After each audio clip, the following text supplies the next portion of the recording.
Thomas.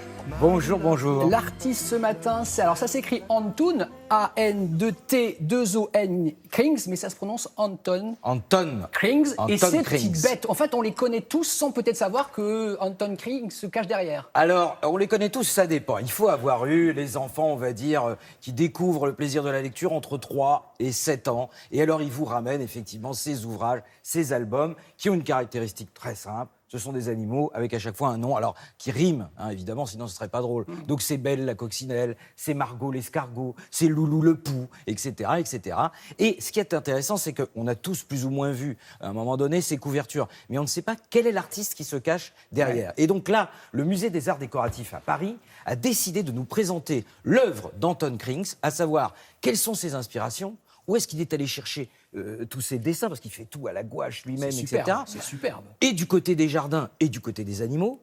Et puis aussi, où est-ce qu'il est allé chercher son inspiration pour les fables. Oui. Donc tout est réuni là, vous avez énormément de pièces. Et surtout, vous avez des petites cachettes à l'intérieur. Donc évidemment, comme c'est férié aujourd'hui, eh ben, si vous voulez aller au musée, vous savez, les enfants, ils n'aiment pas trop aller au musée, et ben là, vous avez un bon prétexte pour les emmener découvrir de l'art. Ce matin, nous sommes au 107 rue de Rivoli, à Paris, tout près du Louvre, pour découvrir quoi? Le musée des arts décoratifs. C'est parti.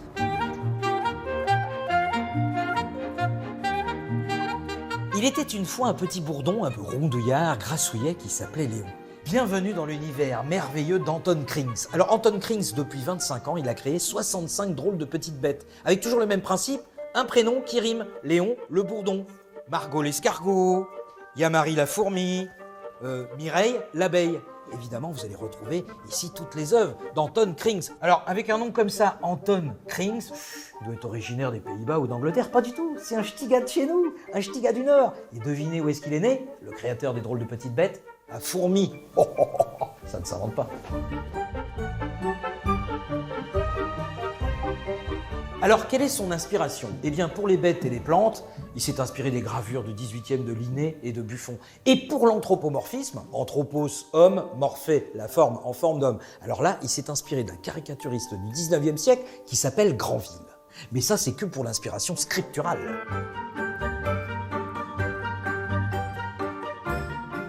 Et l'inspiration pour ces histoires, il n'y a pas de secret, ce sont les fables. Alors les fables d'Ésope en premier, et puis évidemment de La Fontaine. Mais contrairement à La Fontaine, il n'y a pas forcément de morale dans les drôles de petites bêtes d'Anton Krings. Alors il y a des clins d'œil, bien sûr, on va retrouver la fourmi et la cigale. Et par exemple, Pascal la cigale, eh bien quand la bise fut venue, elle repassa sa tenue.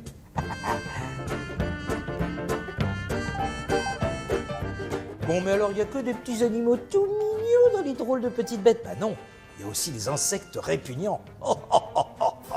Loulou le pou. Ah, Grasse la limace. Patouche la mouche. Et même, il y a Oscar le cafard. Il est planqué dans un coin de l'expo. À vous de le trouver. Ah, non. Oh, mais décidément.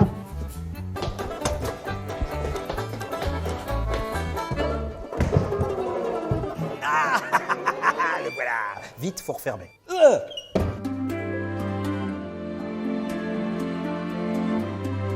Et pour terminer, on est passé du livre à l'image animée avec le film des drôles de petites bêtes. Alors, quelle a été la difficulté principale? Passer de la 2D à la 3D? Non. Faire de l'image animée? Non. La difficulté, c'était d'inventer un méchant. Un vrai méchant. Et pour trouver son Dark Vador, il a inventé le personnage du Guette, la guêpe. Ah, ah, ah, terrible. Alors, comment est-ce qu'elle finit? Ne comptez pas sur Thomas le cancre-là pour vous ruiner la fin du film. Ah, ah. Pour le savoir, il faudra aller voir. Mais c'est une bonne idée, Thomas. Thomas le Cancré, là, pour Anton Krings, s'il nous regarde ce matin, parce qu'il est français, hein, on va le préciser. Bien sûr. Ça peut être un bon personnage. Mais regardez, vous avez vu sur le plateau, qu'est-ce qu'elles ont fait? Elles ont cherché des noms. Bah oui, voilà. Alors qu'est-ce qu'on a eu? Qu'est-ce que toi t'as eu comme idée? Plein, je sais plus.